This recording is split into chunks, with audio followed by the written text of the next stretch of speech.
Hoje é Marcos 8:10. Marcos 8:10. O Senhor esteja convosco, Ele está no meio de nós. Proclamação do Evangelho de Jesus Cristo segundo São Marcos. Glória a vós, Senhor. Naqueles dias novamente se juntou uma grande multidão e não tinham o que comer. Jesus chamou os discípulos e disse: sinto compaixão dessa multidão. Já faz 3 dias que está comigo e não tem nada o que comer.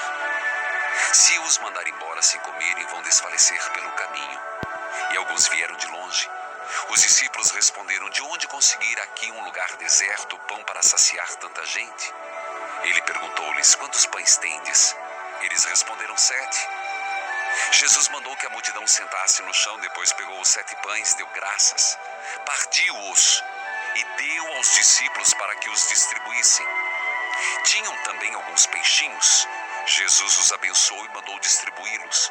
Comeram e ficaram saciados e ainda recolheram 7 cestos com os pedaços que sobraram. Eram umas 4.000. Então ele os despediu. Logo em seguida, Jesus entrou no barco com seus discípulos e foi para a região de Dalmanuta. Palavra da salvação. Glória a vós, Senhor.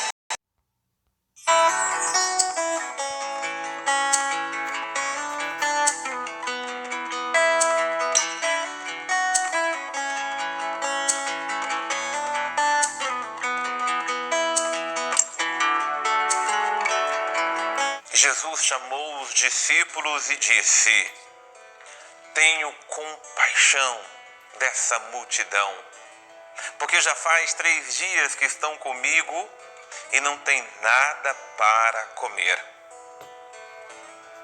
Jesus pregava, Jesus anunciava, Jesus curava, Jesus libertava, mas acima de tudo anunciava o reino de Deus. É Jesus que nos diz que não só de pão o homem vive, mas de toda a palavra que sai da boca de Deus. É por isso que Jesus dá àquela multidão o pão da palavra. É por isso que Jesus alimenta aquela multidão com o pão da palavra.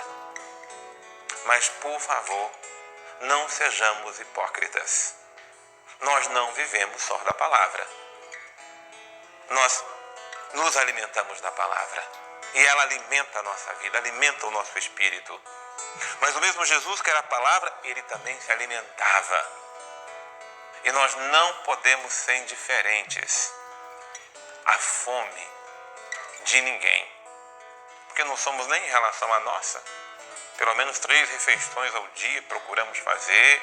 E quando a fome começa a bater, como muitos já ficam agitados e assim por diante.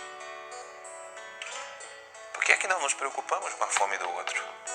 Por que é que não nos preocupamos com o que o outro precisa de material?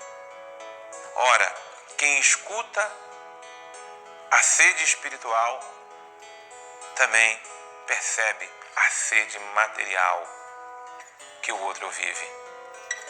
Cuidemos, meus irmãos, do espírito humano de cada um, mas não descuidemos das nossas necessidades materiais, porque nessa terra não somos anjos. Seremos na eternidade semelhante aos anjos, mas nem seremos anjos não, seremos semelhantes a eles. Mas aqui na terra somos pessoas humanas. E infelizmente nós vemos muitas vezes um descaso, um pouco caso com as realidades sofridas da humanidade. Com pessoas que são famintas, que não têm o que comer, que não têm o que beber, que não têm o que vestir, e nós entregamos ao Deus dará. O que é o Deus dará, senão nós nos dando para acolher, cuidar da necessidade do outro. Não permita que ninguém passe fome ao seu lado. Não permita que as comidas na sua casa sobrem, se estraguem. Não permita que seus filhos comam um pouquinho de comida e joguem o resto fora, sem entender o valor sagrado do alimento, que deve ser repartido, compartilhado e multiplicado para ser dividido, para que ninguém passe necessidade. É vergonhosa a humanidade a igreja, a sociedade, que permite alguém passar fome. A sociedade descartável como a nossa, que descarta a comida para lá e para cá o tempo inteiro, descarta também seres humanos, que estão famintos e sedentos de Deus, mas estão famintos e sedentos de justiça social, do que comer, do que beber e do que vestir. Nos banquetes que se promovem por aí, se gastam tantos e tantos dinheiro numa noite, o que daria para alimentar uma família um ano inteiro. Não é problema meu, dizem alguns. Evangelicamente, como é que não pode importar ao nosso coração a fome e a dor do outro? Se Jesus teve compaixão da multidão, e não é a primeira vez não, mas em todo o seu ministério, em toda a sua ação, um discípulo de Jesus não pode ser movido por outra coisa não. Como é que eu me alimento do pão do céu, da Eucaristia, e vou louvar e bendizer a Eucaristia, Jesus que está em mim, e eu não me preocupo com o irmão que não tem o que comer, o suficiente para sobreviver a cada dia. Que a Eucaristia nos dê consciência de que precisamos receber Jesus para lavar os pés dos outros e para dar de comer a quem não tem. Deus abençoe você.